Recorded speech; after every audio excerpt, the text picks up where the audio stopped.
Boa noite, irmãos. Graça e paz no Senhor Jesus. Deus abençoe a todos que estão presentes aqui, a todos que nos acompanham pela internet. Bom estarmos aqui, bom louvarmos ao Senhor.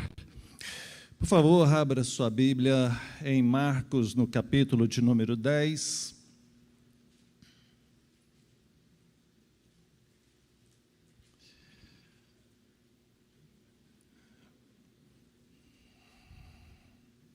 Marcos, capítulo de número 10,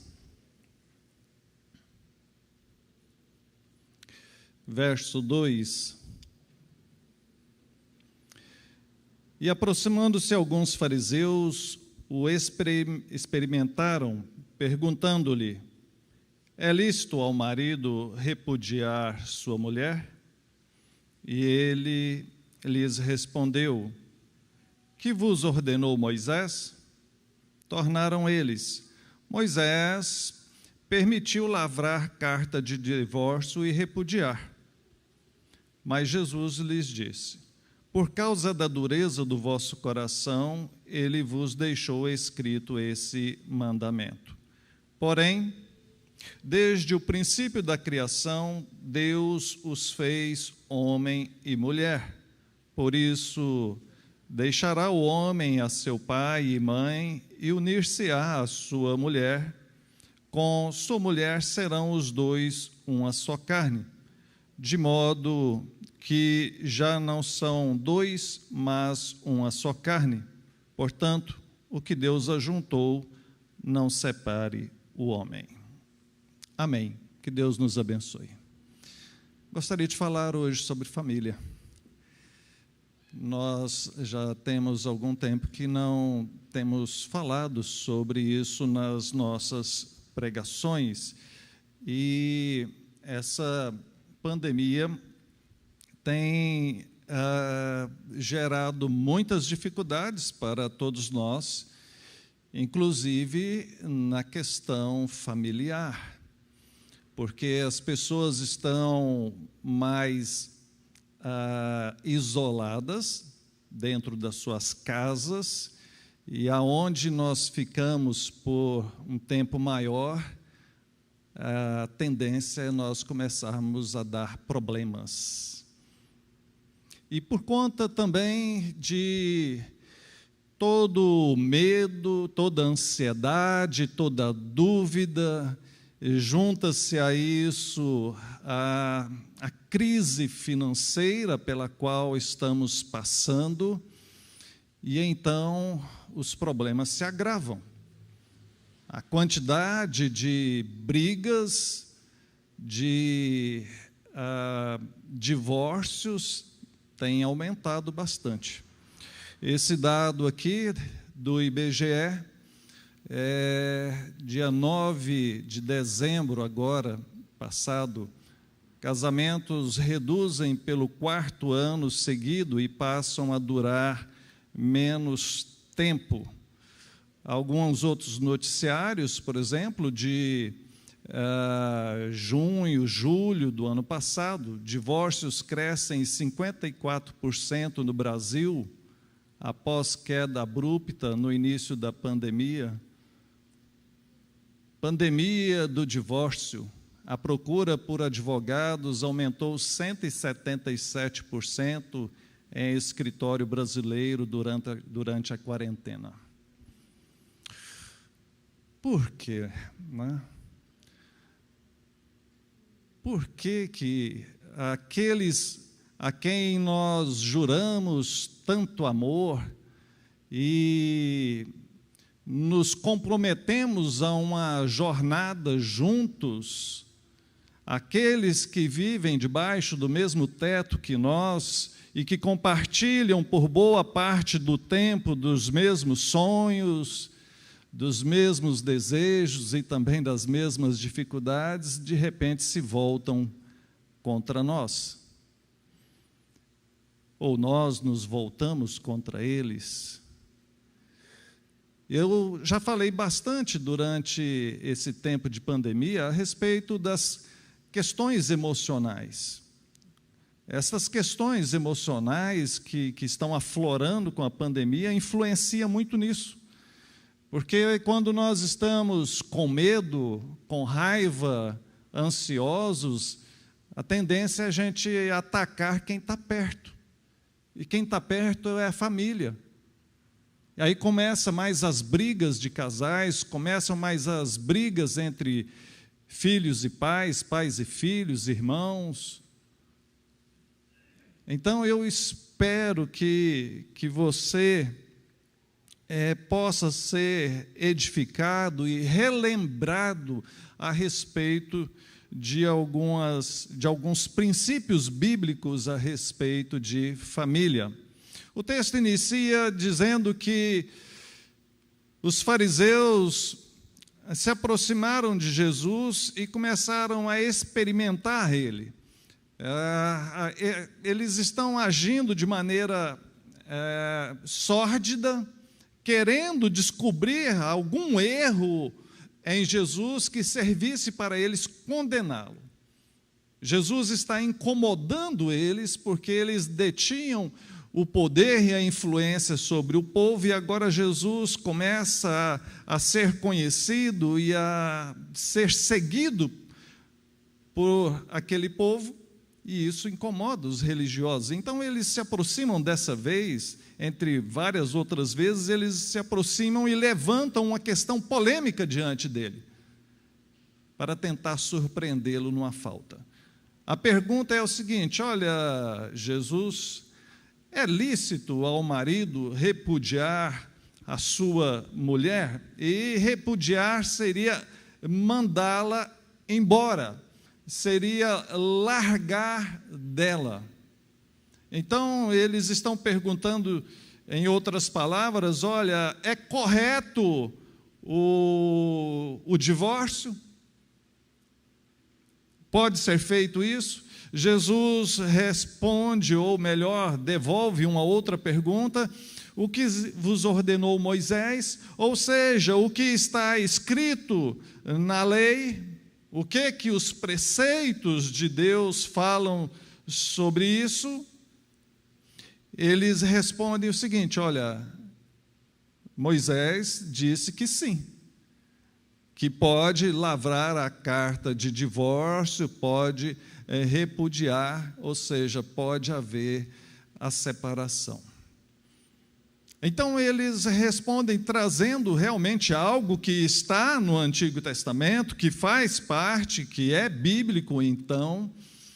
E Jesus, eu creio que Jesus já sabia que eles iriam trazer isso à tona, então Jesus já pergunta direto: olha, o que está escrito? E eles já falam, e a resposta de Jesus é o seguinte: por causa da dureza do vosso coração, é que esse mandamento ficou registrado. Sabe, como alguém já disse, o divórcio é um remédio amargo, que em raríssimas exceções, com justificativas inclusive bíblicas, pode ser usado. Mas diz o texto aqui, o próprio Senhor Jesus fala, que isso foi feito por causa da dureza do coração humano. E nós precisamos entender que nós somos esse povo de coração duro. E essa dureza de coração, que aqui é mencionado, aponta para o fato de nós sermos pecadores. E não é raro nós encontrarmos nos relacionamentos, tanto de marido e esposa, de pais e filhos, de amigos, de colegas, pessoas que às vezes ficam provocando o outro para ver se o outro faz alguma coisa errada para ele poder justificar o que ele quer. Ah, está vendo? Agora sim, eu vou fazer isso porque você fez aquilo. Induzir o outro ao erro é errar da mesma forma, ou talvez até pior. A dureza de coração que a Bíblia vai mostrar aponta para todos nós, sem exceção, somos duros de coração, difíceis de lidar. Todos nós temos nossas falhas, todos nós carecemos da graça, da misericórdia, da paciência. A Bíblia diz que Deus é longânimo, ou seja, Ele é paciente conosco, que Ele é misericordioso conosco. E às vezes nós somos tão intransigentes, tão duros com o próximo. Nós achamos justificativas para as nossas falhas, para os nossos erros, mas quando alguém erra conosco, nós já somos duros em apontar o erro, em cobrar. Veja, o texto diz que é por conta dessa dureza de coração do ser humano que isso veio a ser registrado. Então, não negamos o fato de que tanto o Antigo quanto o Novo Testamento também, o próprio Senhor Jesus, no texto paralelo aqui de Mateus, vai falar que na questão da relação sexual ilícita, na questão do adultério, né, isso seria então permitido. Mas veja, isso não deve ser uma opção para nós. Ele acrescenta, porém, desde o princípio da criação, Deus fez homem e mulher. Ou seja, foi Deus quem estabeleceu a questão do casamento. Foi Deus quem estabeleceu para que vivêssemos em família. Deus poderia ter escolhido outra forma de nos multiplicarmos. Poderia ter escolhido outras formas de viver socialmente, todo mundo junto ou todo mundo separado, ninguém parente de ninguém. Foi o próprio Deus quem pensou isso e nos criou como seres relacionais e estabeleceu o lar, a família, como base da sociedade, como base da existência humana. E desde que Deus criou todas as coisas, família existe. Um homem, uma mulher, macho e fêmea, casando-se, criando filhos, gerando então esses núcleos familiares. Este é o plano original de Deus, e qualquer outra coisa que fugiu ou que foge disso, está em desacordo com a vontade de Deus. Qualquer outra coisa diferente disso é por conta do pecado humano, é por conta da dureza do coração de cada um de nós. Então, entenda que você foi chamado para viver em família.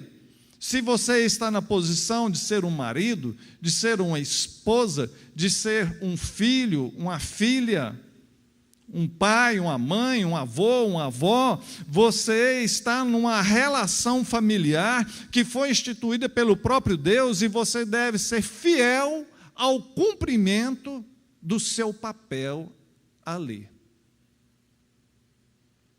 Ser um bom marido, ser uma boa esposa, ser um bom filho, ser um bom pai, mãe, acima de tudo, é obediência à vontade de Deus. Viver em família, sustentar um casamento, não é simplesmente prova de amor e de status social, é, acima de tudo, é obediência ao Senhor.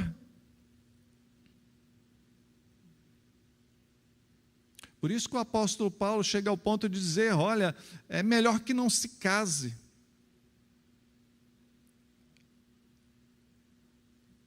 Ninguém é obrigado a casar.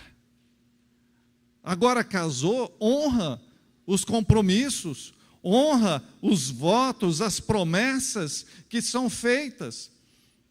Você que é filho, honre ao seu pai e à sua mãe, porque isso é agradável a Deus, é promessa do Senhor para todos aqueles que assim vivem. E aí ele prossegue, por isso, deixará o homem a seu pai e mãe e unir-se-á à sua mulher. E com a sua mulher serão os dois uma só carne, de modo que já não são dois, mas uma só carne. Aqui ele evoca lá Gênesis, trazendo para nós esse fato de que o casamento pressupõe uma separação do núcleo que nós vivíamos antes. Nascemos numa família, pai, mãe, salvo algumas exceções de alguém que já não tem o seu pai ou a sua mãe desde que nasceram. Esse é o modelo básico de toda família, de vivermos num lar onde tem pai e mãe, e quando crescemos, então partimos para a nossa própria família, constituímos uma nova família, um novo núcleo familiar. E essa ruptura, ela é bíblica também. É bíblica. Próximo sábado, minha filha está casando. Esse aqui podia até ser o sermão de casamento, né?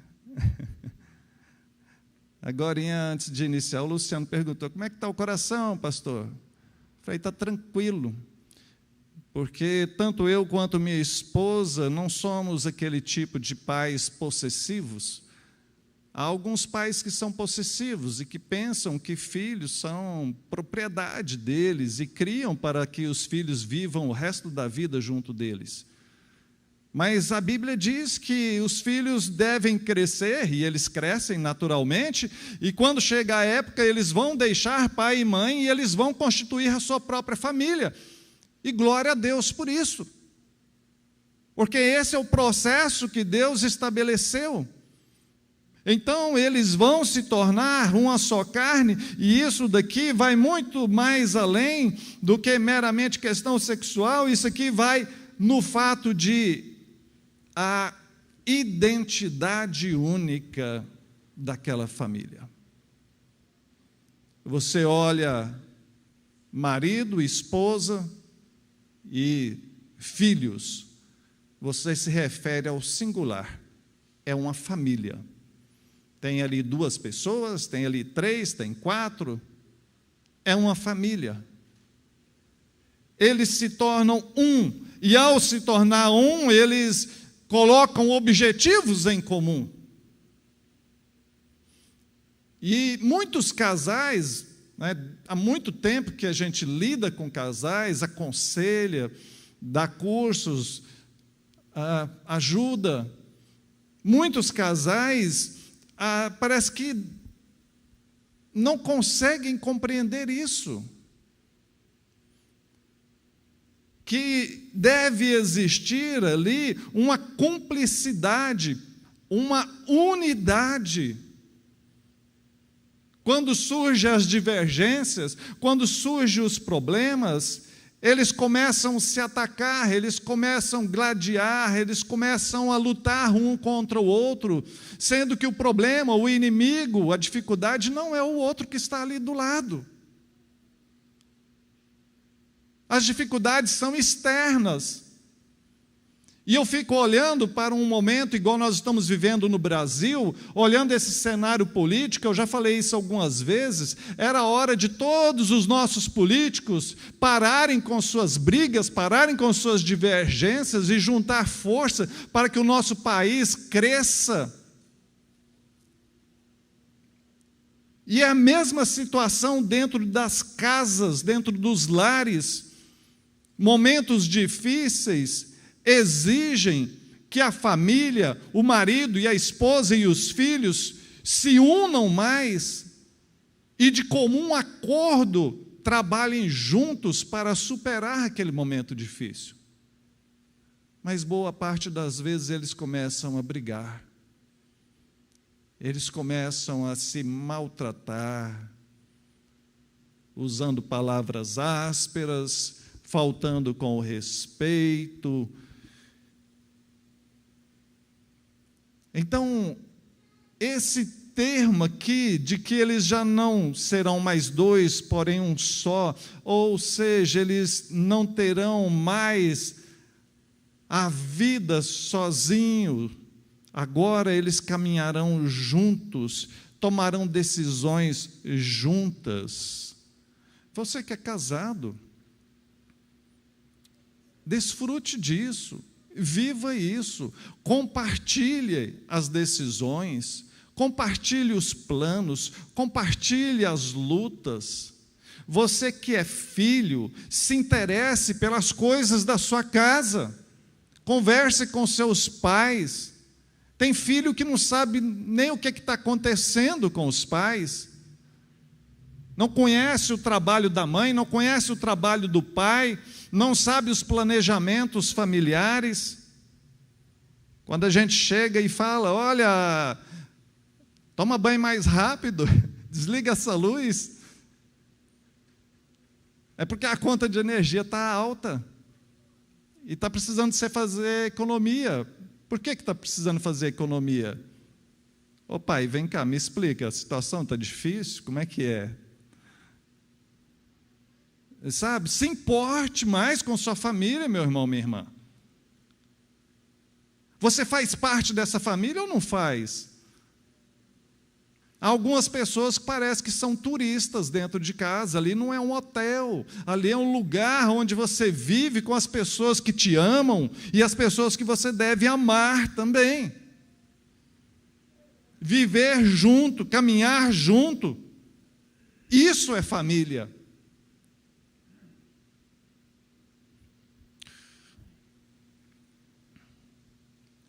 E então, Jesus encerra com o verso de número 9. Portanto, o que Deus ajuntou, não separe o homem. Ele, quando fala aqui, portanto, né, ele está trazendo à tona tudo que ele mencionou antes. Portanto, ou seja, porque o Criador fez daquele jeito, porque desde o princípio foi daquela forma, porque o homem vai sair da sua família e vai constituir uma nova família. Então, por conta de tudo isso, por conta deles serem uma unidade agora, então, aquilo que Deus ajuntou, ninguém deve separar. Ninguém deve separar.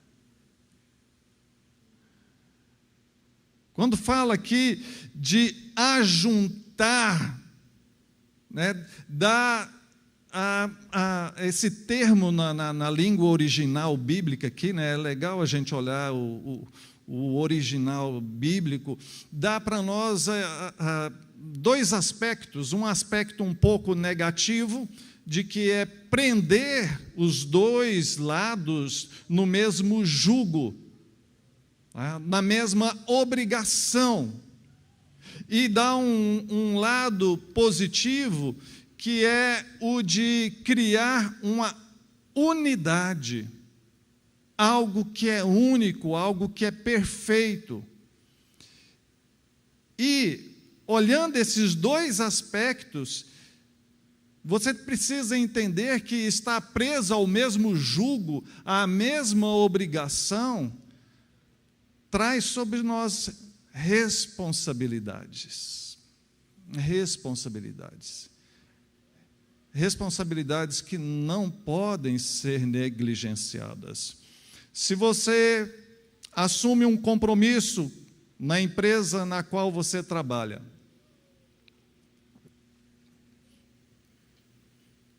você foi contratado para trabalhar, você está iniciando, e então quem te contratou vai te mostrar quais vão ser as suas responsabilidades ali.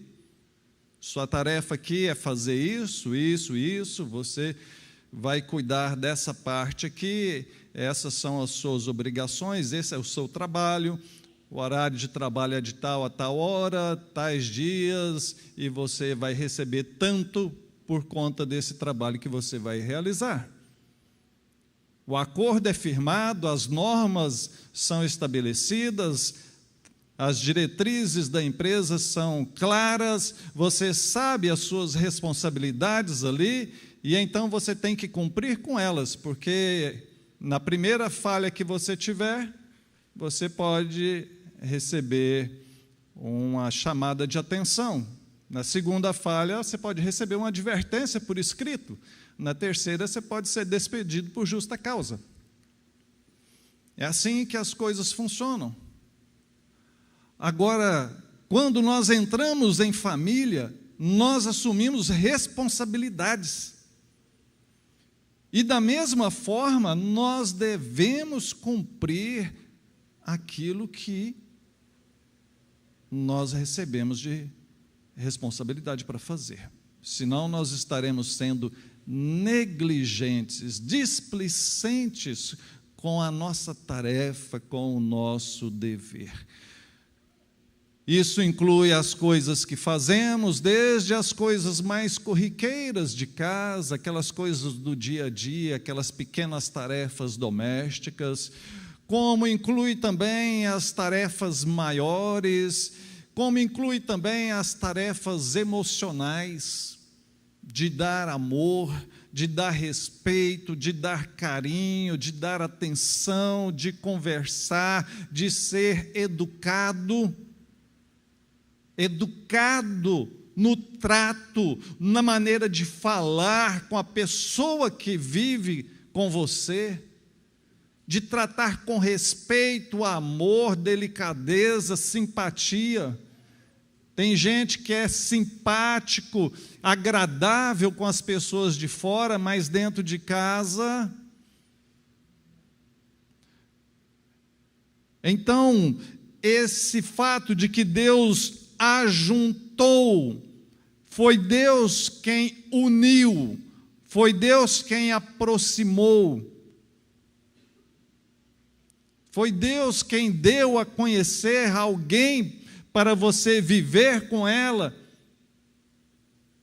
Foi Deus quem deu a você de nascer numa família. O seu pai, a sua mãe foram escolhidos por Deus. Não foi uma loteria, né? Girou ali e saiu, você vai nascer em tal casa, esse que vai ser seu pai e sua mãe. Não. Deus planejou na eternidade em qual família você nasceria. Esse é seu pai, essa é sua mãe. Honre, ame, respeite, se dedique a essa família, porque foi Deus quem te colocou lá. Foi Deus que ajuntou, foi Deus que formou, foi Deus que planejou isso. E aí ele está falando que isso que ele fez, isso que ele criou, isso que ele formou, nós não temos o direito de separar, de acabar. Antes de conhecer a Bíblia, eu me lembro de ir em alguns casamentos católicos e ouvir esse texto e transmitia a ideia de que aquilo que Deus fez, ninguém conseguiria destruir. Não é isso. A prova eu acabei de mostrar, a quantidade de divórcios que estão acontecendo. Nós conseguimos sim. O que o texto está dizendo é que nós não devemos, aquilo que Deus fez, nós não devemos desfazer. Então, queridos, não destrua aquilo que Deus fez. Deus formou uma família, Deus te colocou nela, você tem responsabilidades com ela, e escute o que eu vou te dizer. Você pode ser muito feliz nessa família. Estou me dirigindo àqueles que podem estar achando que as coisas não estão muito boas, que o casamento não está muito bem, que os pais são chatos. Eu estou me dirigindo especialmente a você. E eu sei que não são todos, porque tem muitos que, como eu, vivem feliz no seu casamento. Mas tem muitas pessoas que não. E eu quero dizer para você que você pode ser muito feliz na sua família. Depende muito da sua disposição. A Bíblia diz, olha, quando depender de você, tenha paz com todas as pessoas. Tome iniciativa você. Procure você lutar pelo bem, pela paz da sua família. A Bíblia diz que o amor constrange. Se a outra pessoa não está te tratando bem, mas você comece a tratar ela bem, e isso vai chegar ao ponto de constrangê-la, e ela vai querer devolver o amor a você também. Nós retribuímos aquilo que nós ganhamos. Essa é a tendência natural do ser humano. Então, se você quer ganhar amor, dê amor. Se você quer ganhar respeito, dê respeito. Se você quer carinho, se você quer atenção, comece a dar isso. E ainda digo mais: se as coisas não estiverem bem, você vai resolver isso como? É brigando? É discutindo? A maneira certa para nós resolvermos nossos problemas é aos pés do Senhor. Se você estiver aí pensando, pastor, eu já tenho feito isso há tanto tempo e até hoje nada, é aos pés do Senhor que nós resolvemos os nossos dilemas, as nossas lutas. É em oração que nós recebemos as vitórias. Porque só do Senhor pode vir a nossa salvação. Só Deus pode transformar um coração duro. Se Deus é capaz de pegar um assassino, perseguidor da igreja, como o apóstolo Paulo, se é capaz de pegar um homem impetuoso como Pedro, se é capaz de pegar um homem incrédulo como Tiago, e pegar essas pessoas e transformá-las, se Deus tem poder e tem convertido tantas outras pessoas, como essas que eu estou olhando aqui, e esse que está lhes falando, se Deus pode mudar, converter, Deus pode também fazer com que o seu marido seja um excelente marido, a sua esposa seja uma excelente esposa, os seus pais sejam excelentes pais, e os seus filhos sejam excelentes filhos. Deus tem todo o poder, nada é impossível para Ele. E a família é esse objeto do amor, da vontade vontade inicial dele, criado lá no Jardim do Éden, quando decidiu criar todas as coisas, ele decidiu que fosse assim, que o homem se unisse à sua esposa e então crescesse, multiplicasse e vivesse em família. Se ele é o autor e se ele deseja isso, então vamos buscá-lo. Vamos buscá-lo e viver essa alegria e que nós podemos receber na presença do Senhor e junto com a nossa família. Concluindo, queridos, Deus é o Criador, é Ele quem criou. Ninguém está inventando nada, ninguém está iniciando nada diferente.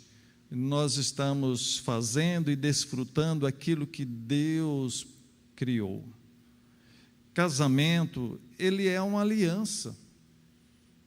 E uma aliança tem os seus termos, que devem ser cumpridos com alegria, com satisfação por cada um de nós. Não veja como algo pesaroso, veja como uma satisfação. Você encarar uma segunda-feira, uma semana nova, ter que trabalhar duro, se alegre por isso, porque você tem um emprego, porque você tem saúde para trabalhar, porque você tem uma casa para voltar no fim da tarde e dormir, se abrigar, porque você tem pessoas próximo de você. Se alegre porque Deus é contigo e você pode buscá-lo em qualquer momento. Divórcio, queridos, é pecado. Ponto. Está nas Escrituras. Nós lutamos por isso. Nós reiteramos isso daqui. As estatísticas têm aumentado quanto ao número de divórcios, quanto ao número de jovens que não querem casar mais, porque agora a sociedade banalizou família de um tal ponto que ninguém precisa casar mais, eles simplesmente passam a viver juntos. Nós, como igreja, defendemos casamento, defendemos família e repudiamos o divórcio. Por fim, ame sua família. Ame a pessoa que você casou. Ame seus filhos. Ame seus pais. Que Deus te abençoe. Oremos. Pai querido, bendito seja o Senhor. Ó Deus, muito obrigado pela família que o Senhor concedeu. O Senhor sabe, ó Deus, as lutas que cada um passa, aquilo que às vezes só lá na particularidade, na intimidade de cada um, é que eles sabem, é que eles vivem. Mas o Senhor está lá, o Senhor vê, o Senhor sabe o que cada um enfrenta. Por isso, ó Deus, eu peço a bênção do Senhor para cada lar, para cada casamento, para cada filho.